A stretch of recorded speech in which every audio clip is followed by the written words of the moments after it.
Hey everybody, and welcome back to my channel for this Wednesday morning, afternoon or evening across the world you may be at. I hope it is treating you well. And today I've got a video for you for the Jeremy Vine show here in the UK on Channel 5. They recently talked about people being overdiagnosed with autism, so I've got my notes written here that I'm going to read from.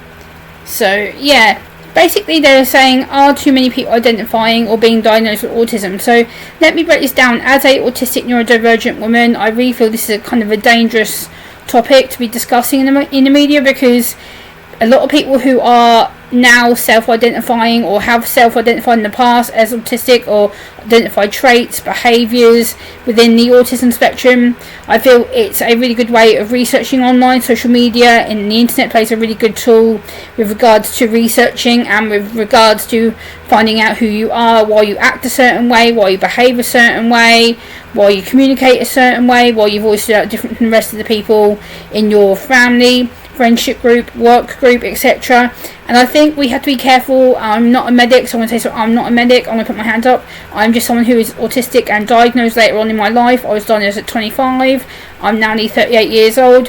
And I think the reason why people are now being diagnosed or assessed for autism is because there's a lot more medical tools out there to help them get access to an autism referral or an autism diagnosis. There's a lot more self-identified autistic adults and young people out there now on Instagram, TikTok, YouTube, Facebook, all the different social media platforms that you can think of, and they share their journeys, their stories of being assessed and what's like being diagnosed, why they feel that way, why they feel they may be autistic or on the autism spectrum. There's many different reasons why a lot of people do reach out to being assessed or diagnosed, and a lot of the time it's due to feeling not accepted, feeling judged, feeling isolated, feeling misunderstood, being talked down to, being shouted at, being treated like a baby or a child rather than the adult that they actually are. I think this is a good discussion for Jeremy Vine show to be having. However, we have to be careful we don't come across too medicalised or sound like we are medical experts when we're not. A lot of people on his show are not medics.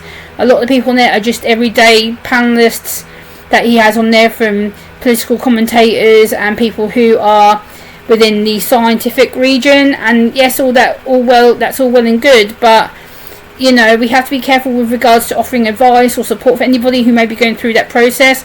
We need to be directing them to a GP or a doctor of some kind, or referring them to their local mental health services. And I think that's the most important way to start. But again, we shouldn't be disencouraging the conversation. It should be a conversation of, well, this is why they feel that way, this is why they identify with being autistic, this is the reasons why. Like for me, it's a case of being very bullied and misunderstood, very anxious, very socially inappropriate, feeling not sure how to dress or what things to wear in certain weathers, and about being in big social groups used to overwhelm me. Like I have heightened anxiety issues, I'm very sensitive to certain foods and certain smells.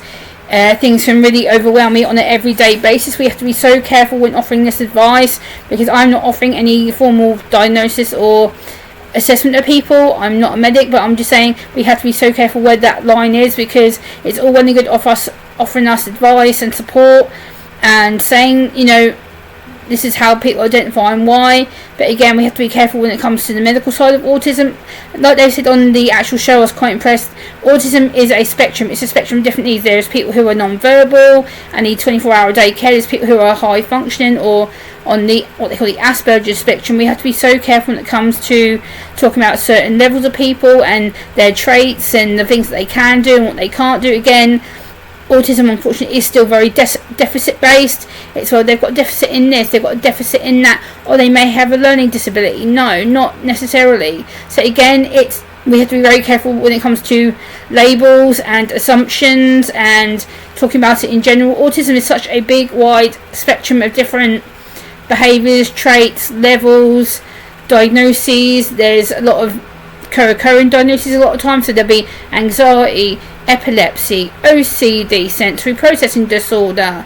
There may be a mental health disorder like bipolar or something like that along those lines. So we have to be so careful when it comes to offering that kind of support. But I'm glad that they are talking about it in the mainstream media more often. Autism does get a bad rap a lot of the time, but again, we do have to be very careful. I don't necessarily think it's about being overdiagnosed. I think this has come from the fact that the American people, and again here in the UK, there is a lot of people saying, well, autism's just overdiagnosed. There's too many people easily getting autism assessments. No, it's not the fact that it's too easy to get an autism assessment. It takes years to get anywhere. Literally, trust me. It takes years to get anywhere to get an assessment. It took me, 2.5 years? Well, 2 years.